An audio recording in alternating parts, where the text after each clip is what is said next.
Disclaimer: this video contains clips and scenes from other properties. I do not own these clips. This is simply just to help out with the video better. With this in mind, Copyright Act 1976. I do not own these things and all clips and scenes belong to the rightful and respectful owners. Thank you, and please enjoy the video. What's up, people on YouTube? F-Man Critic back, and, well, I figured a few months ago, I reviewed 7 out of the Ninja Turtle movie collection, and since today is the release of Teenage Mutant Ninja Turtles Mutant Mayhem, I figured I'd review the last 2 movies I didn't review. But, like that review, I also had someone on reviewing the movies with me. That's right, Pokemon Master Big D is back to review these movies. First movie we'll be reviewing is Turtles Forever. Hey Finley, thanks for having me again, and I'll start off by discussing my thoughts on the movie Turtles Forever. For what it's worth, it's alright, but I feel like it was definitely lacking in some areas. Like, the stuff with the 2003 version of the Turtles was very nice. It was nicely handled. They were still their same old likable selves, and the stuff with the lore behind the actual show, even years after the Shredder had been defeated, it was pretty good for the most part.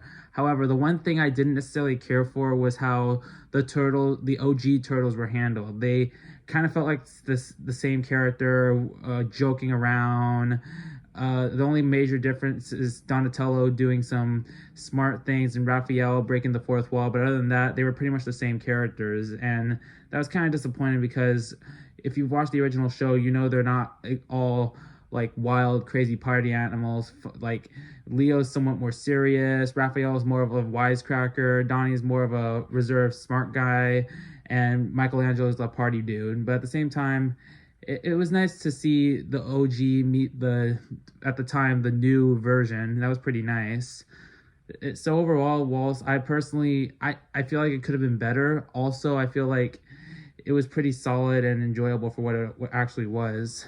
Well, I do have to say this, though. Turtles Forever, in my opinion, it was actually pretty cool, actually. Like, it was like Spider-Man Into the Spideyverse, but with turtles. Like, we got to see the OG 1980s Turtle team up with the 2003 Ninja Turtles. Now, I'm going to be honest with you, I haven't watched that much of the 80s and the 2003 version. I'm still stuck on season 1 for 2003 Turtles. Also, I don't really know that much on the important plot details. Anyway, but here's what I do know is that they defeated the Shredder, who apparently was an Utron or something. It was a Krang, but it goes by Utron or whatever. And all I'm saying is that's all I know on that. How did the OG Turtles come into their universe? Apparently, Shredder and Krang from the 80s show was experimenting, and then something big happened, causing them to come but it also affected them to come to their world instead, and therefore they had to team up in order to stop up Shredder and the Krang. And hell, at the end of the movie, they even get to meet up with the original OG Ninja Turtles, the ones that came before any of them, the gruesome, Teenage Mutant Ninja Turtles from the comic books, the one where it was all gruesome and bloody and crazy. And hell, it even confirmed one crazy-ass thing in, like, Spider-Man Into the Spideyverse. There's actually a Turtleverse. There's all the different incarnations of TNMT is actually been confirmed. All those separate incarnations of the show are apparently separate universes. And this wouldn't be the last time TNMT did a crossover with another TNMT. They did the same thing with Teenage Mutant Ninja Turtles 2012, where they did a crossover with the OG in 80s Teenage Mutant Ninja Turtles. Hell, they even did it again, apparently. All I'm saying is it was really crazy and really cool. The action was pretty fun. And Shredder interacting with TNMT 2003 Shredder was pretty funny.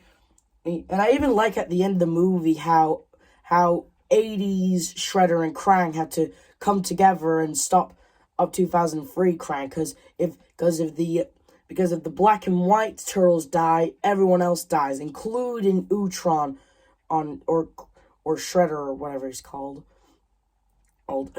Yeah, but he's all like, screw it, I'll do it. But I don't care if I die along the way. Hey, all I'm saying is, it's just really, really crazy and really, really cool. I heard this movie was made because it was the 25th anniversary of TNMT.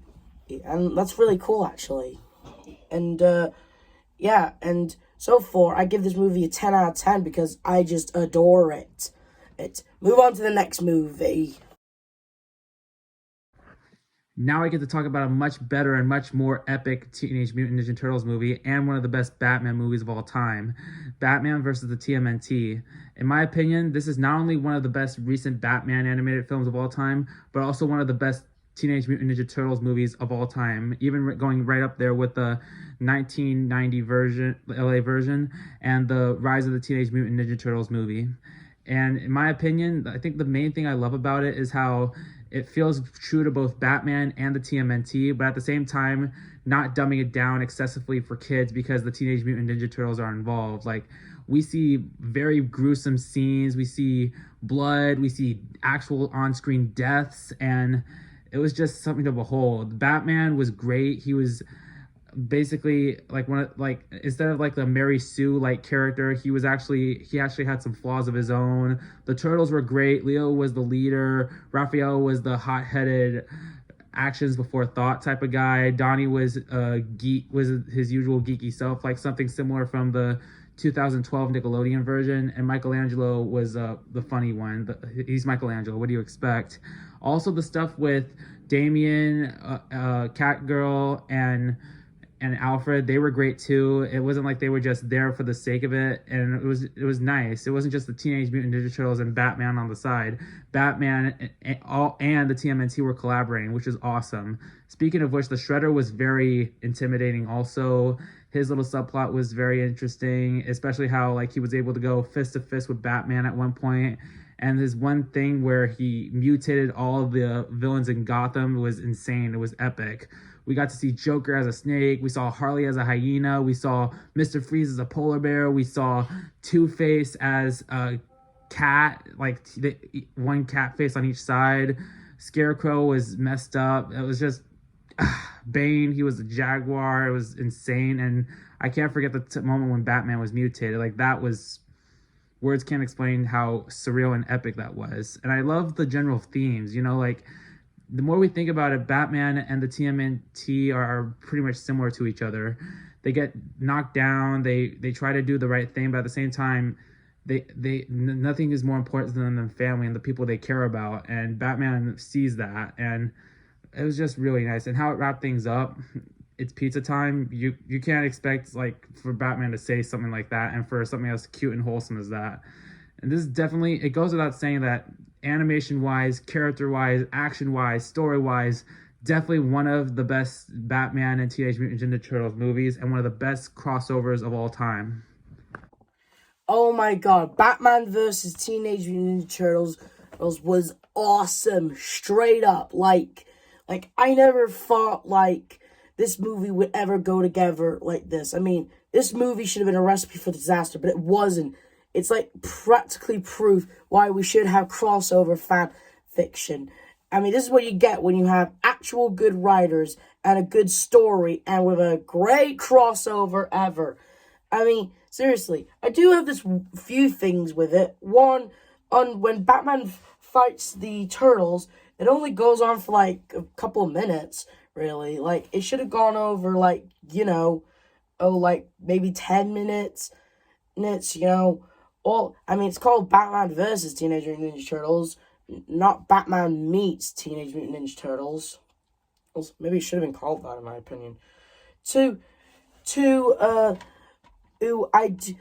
Batman gets turned into a mutant in this movie, Batman the Joker, he turns him into like full-on Batman. I do feel like that. I do feel like he should have like stayed that way a little bit longer throughout the movie. I mean, not as a crazy ass mute who's filled with craziness in his mind. No, I meant like he could have used his new mutant abilities to stop the Joker. Like that would have been like really cool to see. Like Batman and as a mutant bat at fighting with the Joker. It would have been really cool, and they would have turned him back into a mutant at the end. And in 3, well, this is just me, really. And it's not really beef. It's more like just a small little nitpick I have. The art cover on the case is a bit strange. The turtles, I mean, you can't argue and say, hey, these turtles don't look like an animated version of the Michael Bay turtles, am I right? But hey, that's just me, really. That's just me. Other than that, though, this movie was just straight up epic. I mean, we also got to hear Batman say some iconic phrases. Any last words? Cowabunga. You can't leave now.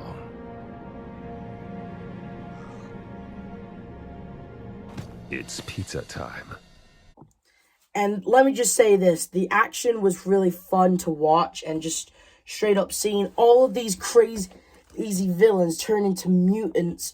Like Joker as a snake, Harley as a hyena, Two-Face as a crazy monster with actual 2 faces, and just straight up Bane as a no wait, that's Mr. Freeze.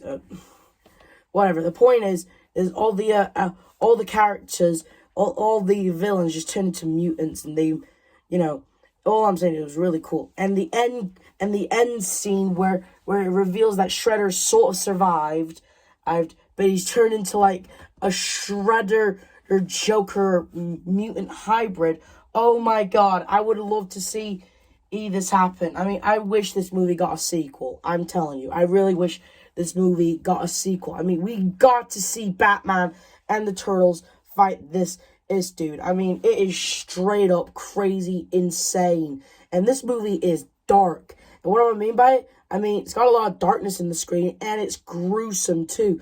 I mean, we see a guy get stabbed in the head and with blood coming out. That was intensely crazy cool. This movie, like Turtles Forever, gets a 10 out of 10 in my book. Look, anyway, this review shout-out goes to this channel. This channel may not have a lot of videos, but it did actually have a video where I got to watch Turtles Forever. So in case you're interested in watching Turtles Forever, or go check out this channel. This is the F-Man Critic telling you to like, subscribe, hit notification. And thanks for being on the show again, David. Oh, I'm sorry. Pokemon Master Big D.